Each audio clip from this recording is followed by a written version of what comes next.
So now we're going to bring on Mr. Taylor himself. We're going to briefly talk about the rates, and I get this question every now and then: assumable rates. You know, those houses that are selling and they have between 2 and 3% mortgages currently. Some of them you can actually assume that rate. So there's a way to do that, and then Mr. Taylor is going to tell us all about it.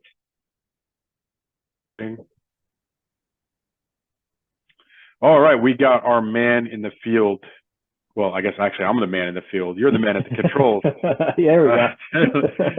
Taylor Gomez with the bi-weekly mortgage rate update. What's going on, Taylor? Oh, it's actually been a pretty darn good last 2 weeks. And actually, we've seen the last, like, I don't know, 60, 70-day lows in rates.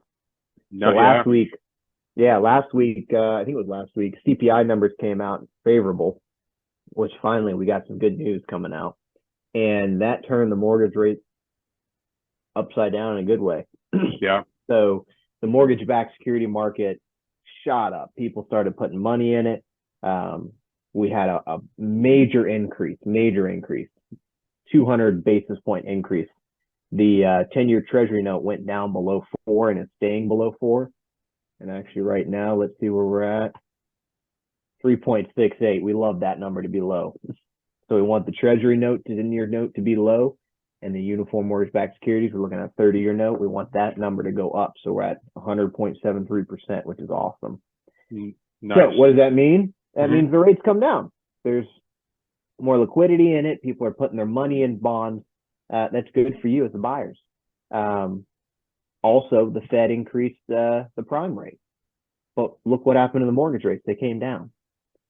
So that's the point I want to drive now is the prime rate has no bearing on the mortgage rate. Prime rate being what the Fed controls. Yep. So when they do their basis point hike, it goes half point, or they're talking about doing another half point, they raised it and nothing happened. The CPI numbers came out, and we took a nosedive in the rates, which is a good thing. Where are the rates right now? As of today? Low to mid sixes. That's beautiful. So we've actually seen that translate into higher closing or higher under contract properties this past week. Like there's some properties I was eyeing for some buyers. Oh, don't worry, we'll go see them this weekend. Went under contract almost, immediately. So I mean that translates to movement in the market. Oh yeah, no, it's a great thing to happen. And again, the point I wanted to drive is the prime rate is really for your credit cards, your auto loans, those types of things. When you talk about mortgages, no, it's driven off of those two numbers I gave you, uniform mortgage-backed securities and 10-year note. That's got to be the biggest indicator of them. And as you can see, it's going to be a lot of this movement is reactionary. So CPI numbers came out, great, everybody reacted.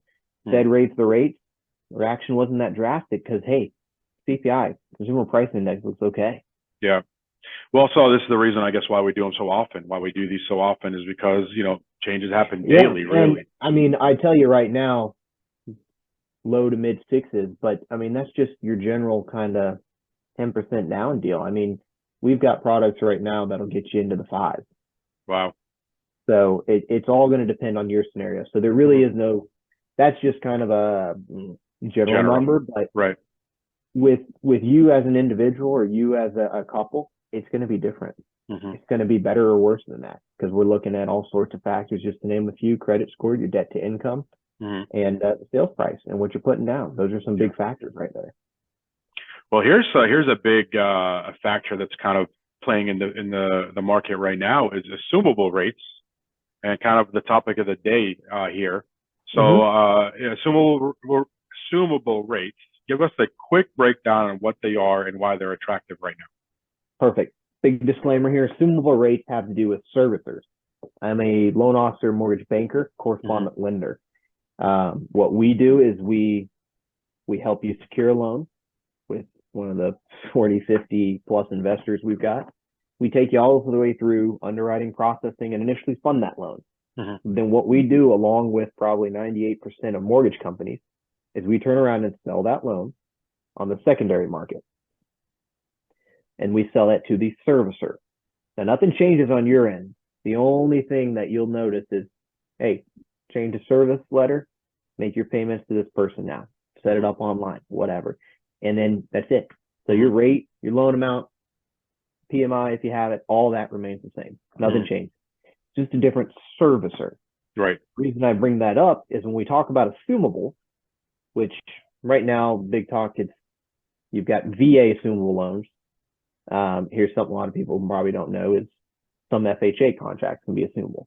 Don't know why you would really want to do that, but I don't know if the rate's that good for you, then sure. So generally it's reserved for, FHA might be a bit tricky, but VA loans. VA loans is where it's most popular. And going over to the servicing side, so that loan is set up with, let's call it XYZ servicer for VA loans. It's not always going to be the VA. It can be a simple investor, call it Wells Fargo, could have VA outline for it. So XYZ has the servicing rights to that. They're servicing it. You're making your payments to XYZ servicing. Well, they might allow assumable. So they might allow you to give that loan to your buyer. And you don't always have to be a veteran to assume a VA loan. The caveat there is the veteran needs to understand that, hey, if I'm given the assumable here, I'm going to leave that behind. That's going to play into my eligibility. Right. Now, that doesn't mean they're completely out of the market. We've got calculators to tell how much eligibility you have left and what they would have to bring out of pocket, if any. But that's something that the seller would need to keep in mind. Right. And the reason I bring up servicing is because we're not servicers. So I'll speak to the tippy top of this, but it's going to be different for each servicer. Right. So that servicer might allow it. They might allow a smooth transaction, nothing to it. They might say, hey, we need $500, we need $800 for a processing fee. Right. Okay. That's it. Sure. So that's what you do. That's kind of how it looks on that front, what the seller needs to be cautious of. Now, what the buyer should probably know is, hey, great. You get an assumable rate at 2.5%, 3%. Awesome. Well, that rate, that mortgage, that VA loan still takes first lien. Unless that servicer is willing to subordinate to second position, probably not, you're going to need to secure financing. Most popular, a HELOC. You set up a HELOC on the property if you don't have the cash, and then HELOC to purchase, there's your cash for it. Because HELOC, the property that you're buying? Yep.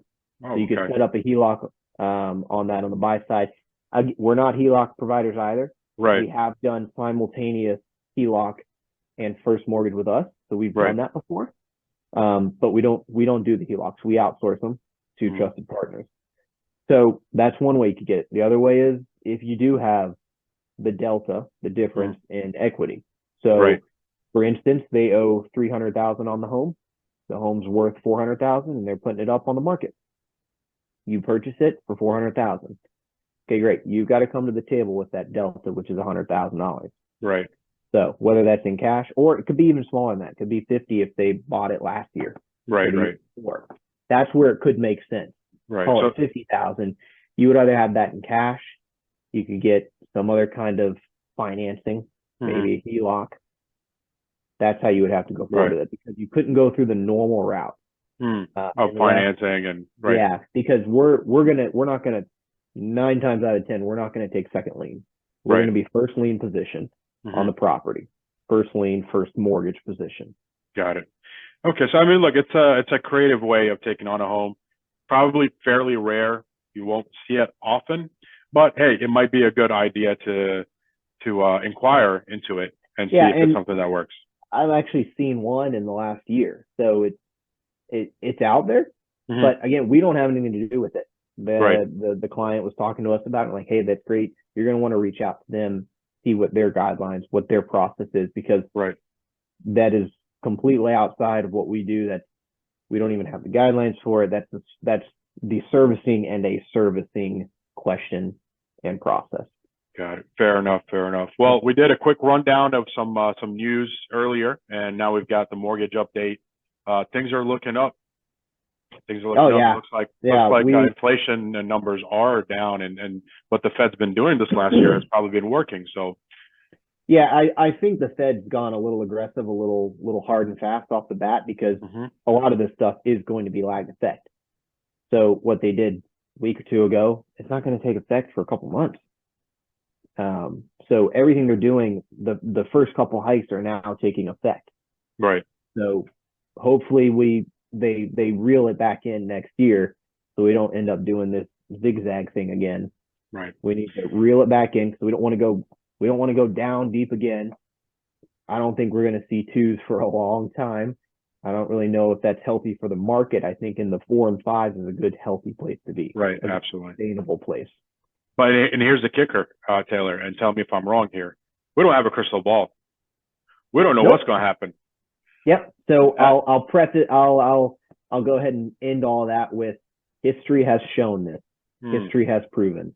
Right. And I guess the point that I was trying to make is best time to buy or sell is yesterday, because that's something you can predict. You know what's going on. The next best time to sell is or buy is today. After that, we can have a different conversation based on what the market's doing. Yeah. I mean, if we had the crystal ball, if we knew what was going on, I tell you right now, I would not be sitting in an office. Yeah, you got that right. Not this one anyway. It would be a much nicer one with big windows. Somewhere out in the Mediterranean. You got that right. Cool, Taylor. Well, thanks again, man. And we'll do this again in a couple of weeks. And again, as always, his contact information is going to be in the post. Thanks, y'all. Awesome. Thank you.